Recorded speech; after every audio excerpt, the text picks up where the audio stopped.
As portable ham radio operators, we often talk antennas, we talk radios, we talk coax. One thing that's often left out is the importance of a good mast. Today I want to show you this new 32-foot lightweight telescopic mast from TN07. My name's Mike K8MRD, and this is Ham Radio Tube. And here we have the TN07 32-foot fiberglass mast. Beautiful, beautiful construction on this thing. It's very rock solid, it's reinforced. It's got, if you take off the cap here, it's got this nice, on both sides, the top and bottom, have this nice metal kind of protective thing just to, well, protect it. It's very nice. Now, obviously, I've done some modifications to this. I do this to all my masts. I put a little Jubilee clip or hose clamp, if you will, put some electrical tape underneath it, and I took a couple lengths of paracord, tied them into knots there, and this is how I can easily guide this. And I also take a little bit of rope here, or paracord, and put it on the cap so you don't lose that cap. I may or may not have done that before.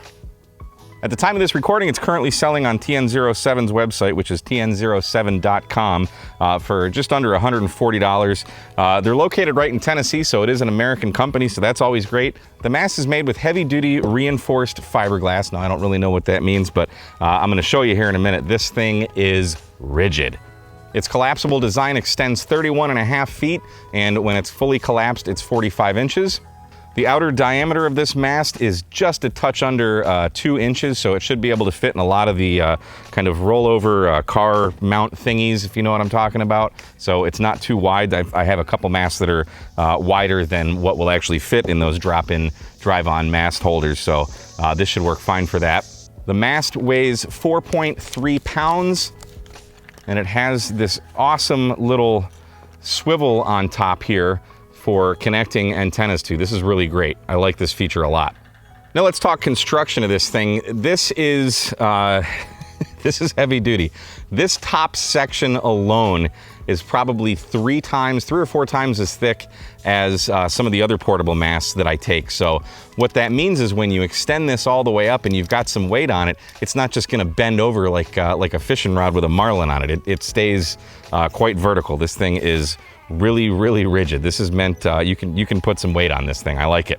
And as I'm out here in the field putting this through its paces, I decided to take out my Pactena linked dipole. I also brought along my Pactena end-fed half-wave. Setting this thing up is easy. Once you put these guy ropes on it, you just attach your 3 guy wires very, very easily. I just use carabiners on there. Take a hammer and pound your stakes into the ground, and you are ready to go. Then, because it has that nice clip on it, or the eyelet on there, I just take those little S-beaners that I use for all my antennas, clips perfectly on this little eyelet. It's big enough to hold, you know, it's useful. So that's a great thing. And then once I extended the mast, it's going up 32 feet. I'm using the Messier & Poloni Potaflex 7 cable, which is, I mean, it's a heavy cable for putting up a dipole. I've got some other coax that I've used in the past with this. I had to go down to like an RG58U is still pretty heavy for a lot of mass. It'll just bend over. But this thing, look, it's darn near vertical with 32 feet of Potaflex 7 hanging off the thing.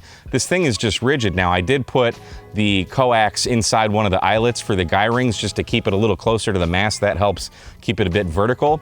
But here you can see, I took the same setup with the Pactena link dipole, and I just lashed my Pactena 10-meter mast that only collapses down to 24 inches, so a bit shorter.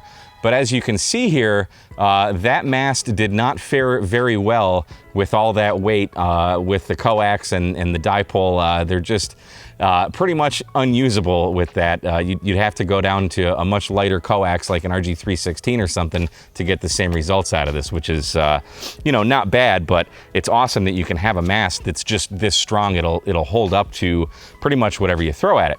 Now here's another shot. I hooked up my Pactena end-fed half-wave, and using the typical K8MRD lean into a tree, here's a picture of the TN07 mast fully extended, leaned into a tree with the end of the end fed stuck to it. And you can see it's not leaning over very much. It's very rigid.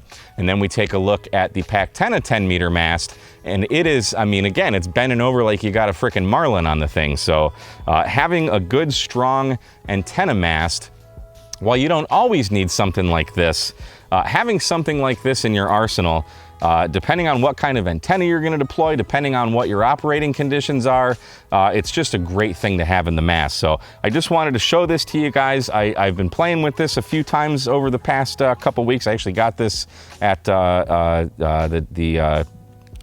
Huntsville Hamfest. Bob from TN07 was kind enough to give this to me for a review. So thank you, Bob. And yeah, that's about all I got. Just wanted to show you to this. I'll leave a link to this in the description if you want to pick one up.